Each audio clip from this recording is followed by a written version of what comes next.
How to set the right goals and achieve them. Hi, I'm Annie Lin from New York Life Coaching. Many of us have experienced the brief satisfaction of achieving a specific goal, be it when acquiring a new thing, running a marathon, or getting a promotion.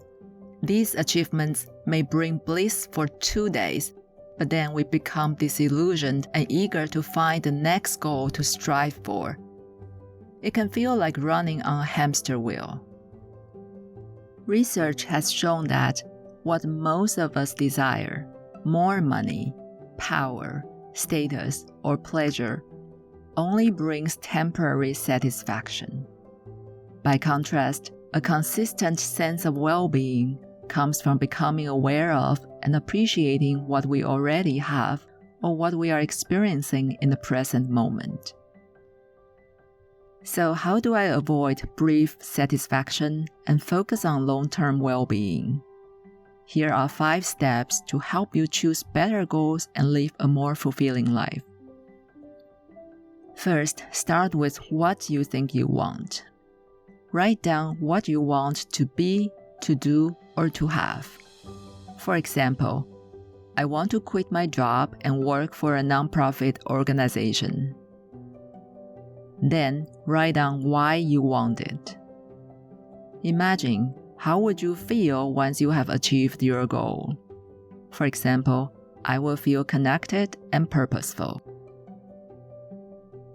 From there, find out what moments or experiences in your life makes you feel that way. Ask yourself, when do you feel connected and purposeful?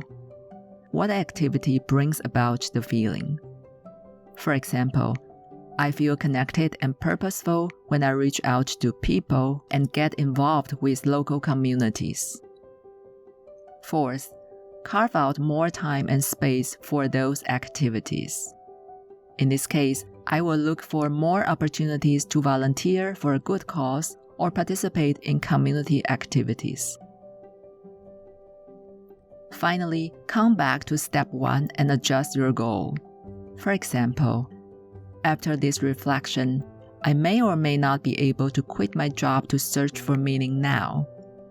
But volunteer work could give me the experience or connection that I need to transition to a nonprofit organization. So instead of beating myself up for not quitting my job sooner, I would adjust my goal to become an active participant in local communities. Engaging in this process is important as most of us are online 24/7 these days. Without taking some quiet time to contemplate, we lose touch with ourselves and what we truly want in life. I remember a client of mine who really wanted to get married. Going through this exercise, what she actually craved was to feel loved and appreciated. She discovered that she felt those feelings strongly while going for hikes with friends. She then made it a goal to go on weekly hikes, and she was no longer in a hurry to get married. In another example, a client wanted to work out 7 days a week. We recognized that what he wanted was to feel strong and confident. In our discussion, we realized that he actually hated working out in the gym, and he felt just as strong and confident when going for power walks.